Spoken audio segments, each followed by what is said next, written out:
Everyone, today I'm going to be covering the last story-based boss mission, The Reckoning. This is the Act 4 boss where you finally get to go against King Arthur himself. None of those weird versions like the Knight of Midnight, Green Knight, Fisher King, like King Arthur. You go, you fight him, you kill him, you win the game. This boss is known for being pretty tough, especially once it reaches Phase 2, where he just starts dishing out some crazy high damage. This mission is different from the others, where you don't have to do a bunch of fights going into it. You just start right there in the boss room, and you have at it. So as usual, I'm going to go into sort of my team comp and the prep I'm doing for it, and I actually have two different comps for this one I actually kind of want to cover. One is sort of an easier version, and one is sort of obviously a less easy version, depending on basically how you feel about Vanguards. If you're just like, nah, screw this guy, I want to kill him as easy as possible, I'm going to use Vanguard. I will include a comp that covers that. I don't know how super viable this will be after the patch later this week, as Vanguards are going to get nerfed a little. I don't imagine anything drastic. They just won't be doing such absurd numbers, I think. So, yeah. Basically, obviously, you're bringing Mordred. Still not a lot has changed on him. I'm still bringing this Sacred Miracle Stone for the mass heal because of 20% HP on all allies. I think this is pretty useful. This item here grants shock to his attacks, plus some block percentage against ranged attacks, and just an extra 10% block on an attack he receives each turn. So, kind of bring it up to 60%, which isn't bad. Nothing crazy from his gear here. He has some pretty good physical debuff resist, okay mental debuff, and just sort of a high-ish damage weapon here. You can see my skills here. I'm not going to go into them as usual, but if you pull open your game side by side, you can pause here and sort of compare and see what each of these skills I have on them are. Bring in the Black Knight, bring in a champion, because he's going to have a lot of armor, so being able to break through that as quickly as possible I think is pretty important. You can see the skills I have here, again, if you want to compare. I have the teleport ring on him, and I honestly would have preferred to maybe swap this out by now, but I just haven't really gotten any items that I think are just good on their own right. Not necessarily, is this as good as teleport ring, just something that offers bonuses to the kind of skills I'm using. We still have this for the auto kill, if the execution style move, nothing special on his armor. I think he does have a different weapon this time from maybe the last video I did, just a good damage weapon that applies some burning. And then Ector. Ector is actually turned into a bit of a powerhouse. He has this Immolated One's Lament. It's kind of like the Summer Staff, but in a artifact relic version. And this is like the Summer Staff, where after 8 spells have been cast, it just applies all the burn damage. And I have the Conjurer's Fire Ring for -1 cooldown on fire skills. And the Firebrand Rune. It's no Summer Staff, but it's a good synergistic option with this if you can get your hands on it for extra burning damage, extra burning duration, and extra damage to his Fire Blast. So I'm going to be spamming this for some good damage. Looking at the potions on all of them, large armor, large healing potion. I only have the one large healing potion, so regular healing potion, but a large haste potion. And then the same thing for Ector, a large haste potion. Now, my sort of pivot, as I'm going to do this twice, the easy one first, we're bringing Balin, haste potion, and a bless potion. I don't think he needs a healing potion since there's only the boss fight. He's pretty much always going to be able to end up in stealth without any issue, so I doubt he's going to get attacked. And I'm still running the starting armor and gear that I've really been using a lot of the game for the reduced costs on movement. Still using a different weapon now, but it's a level 10 weapon for extra backstab damage and ignoring armor. And a different jewelry here for when he's in a duel and backstab damage. The pivot to this is going to be Morgause for a sort of support through debuffing option. She has this item here which actually boosts melee basic attack for herself, as well as increasing extra damage for allies within 3 tower ranges of her. So, you know, nothing super crazy on her, but she's a very powerful CC character. Arthur does summon in allies to help him, so she can help with them, I think, pretty strongly. enough about the prep. I think I was pretty thorough, covered all I need to there. We're going to go ahead and do the first version of this fight where I am bringing Balin.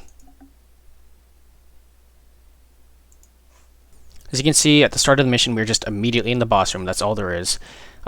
His first turn, he mostly spends it summoning adds from these portals. They'll continue to spawn here throughout the fight. The ones that are alive at the end of Phase 1 do die, and he'll just start summoning new ones at the start of Phase 2.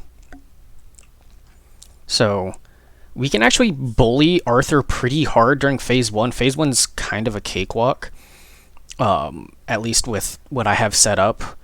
We're gonna just start putting our burns down and just all of our hexes on him to cycle the burn ability, the wild magic proc, you know, get through that 8 spell cast as quickly as possible. And even though he has 100% debuff resistances, due to hex intensity, we can still get carry over into it. You can see because of the slow, he cannot fully reach us. And we're actually not really going to do anything with Balin. We're going to position him way back here.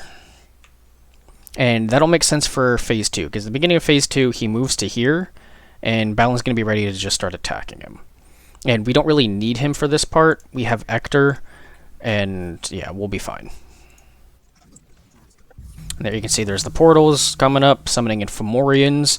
So the adds he summons for his fight are fairly dangerous. They have a lot of health, and they can do a lot of damage. Alright, so we put up Bone Cage. That's no problem. We can break that.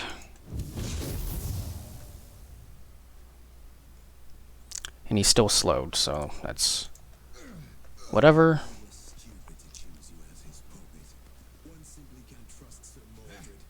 You can see he's barely making any progress towards us because of all the spells we're putting on him.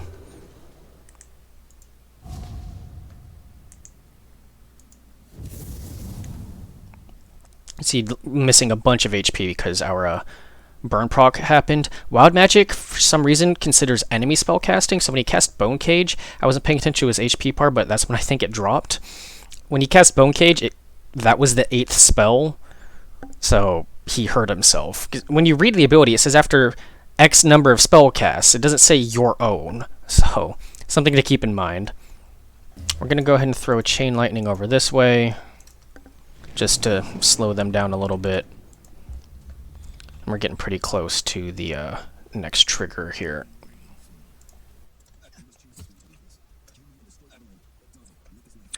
Oh, that just wore off.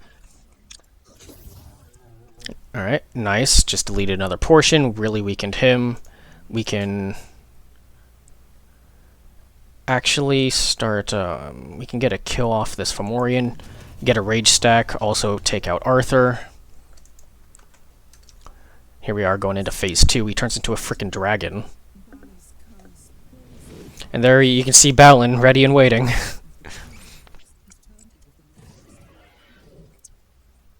So then what we do here, we pop these potions. We go into hide. Let's get the Black Knight up there to break off some of this armor for him. I need a... The hitbox on this is kind of weird. Okay.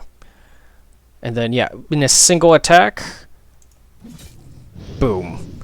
All that armor gone. 123 damage. The 48 armor.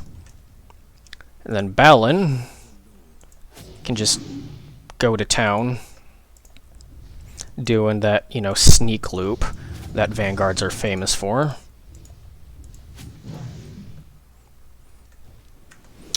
When you get about half the vitality down, he'll move over here, and you can see that there's a space back here we could also position in if you wanted to run like a double Vanguard sort of thing.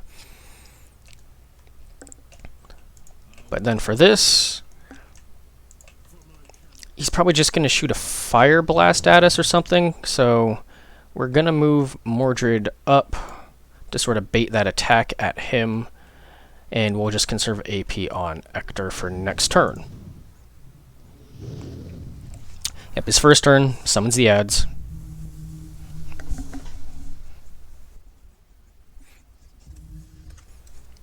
we go. Sent the Fire Blast at Balin. I guess that's okay. I mean, that's a lot of damage. But, I guess I forgot to re-stealth him. Yeah, I forgot to re-stealth him. That's my bad.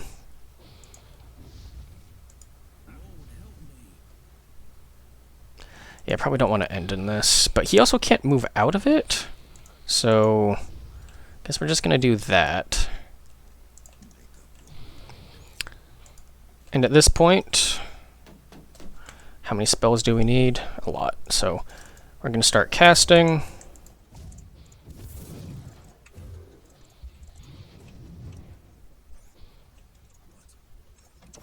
And cast the haste potion. Keep casting, and there we go. Got our wild magic proc. Only 6 health, and I guess Balin's fine being landed on by a dragon. Just stab him. And there you go. That's the boss dead. I could have done that completely flawlessly. I just totally mind blanked and forgot to re-hide Balin. So that was my fault, but as you can see, it was very easy. Everyone else came out unscathed. So this is definitely the much easier way to do it, taking advantage of this location so you can get your backstabs with your Vanguard, because once he's there, I don't think you can reach that space. I'm not too sure. But also very heavily being carried by Ector and his fire build I have going for him. But that's not the end of it. Gonna do this again, a second round, but this time I'm going to sub out Balin for Morgause. Or I guess instead you could sub out Ector for Morgause, you know, whoever. This is a Tyrant Christian run, but this is just to show that you don't necessarily need to take advantage of this cheese to beat him. Alright, round 2 with the Morgause in the comp instead of Balin. Phase 1 is kind of the same. I mean, you can really do this with any Arcanist. It will obviously take a little longer if you don't, because you won't be having as high damage as, you know, my Ector does with this sort of burn build I have on him. But as long as you have decent other party members to deal with the Famorians that are coming in, just the slowing hex is doing really most of the work here. You can see how the last time he just kept running back and forth, just kind of stuck. And now with Morgause, I mean, I can trigger these spells that much easier. So for this specific team comp that I have running, it's going to be burning him much more frequently. I got it on turn 1 that time, 323, boom.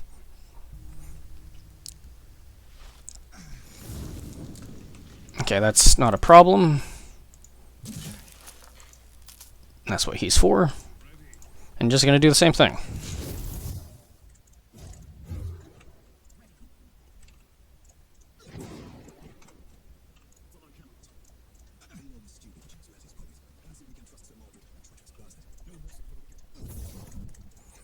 I'm just churning through spells. Boom.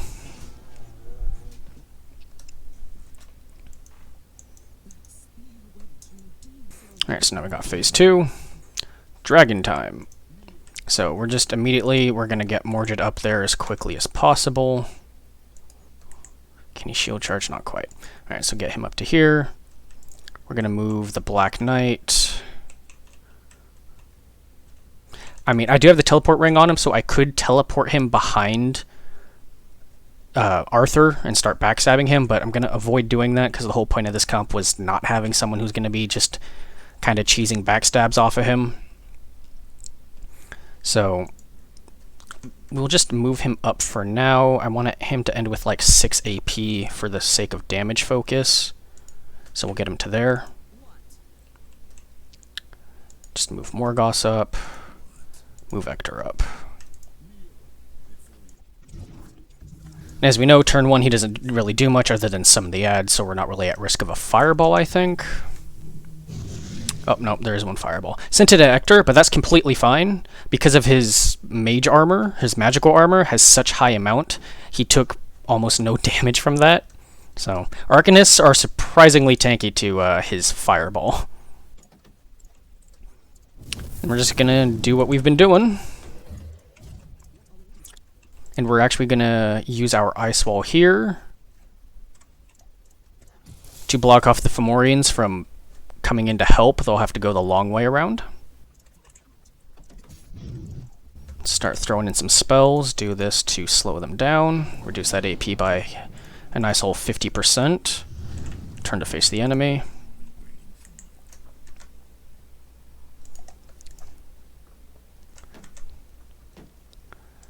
Gonna move to here. Then power attack, break off all that armor. And on our next turn, we're going to start popping our potions and really start to burn through him. Let's go ahead and move you one away from Hector. Okay. That's alright. 7 vitality damage. No vitality damage. She actually still has 2 HP left. Yeah, no problem. Healing potion. Haste potion. She doesn't get potions, but it's okay. We're going to... Let's see, do we have... No, we're just going to swing with Black Knight to do some softening here.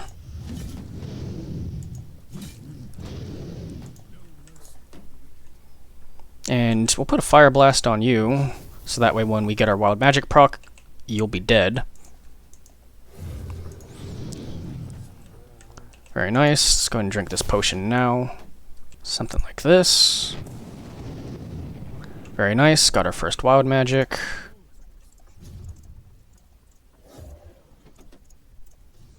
Get that burn back on him. Just keep cycling as many spells as possible. Very nice. Have him over here, down to 177, and one more burn proc should kill him. We're going to start buffing up our Black Knight's damage by having him take care of some of these adds over here. Something like... I cannot target the wall, that's fine. We'll just do this, and... let's call it like so.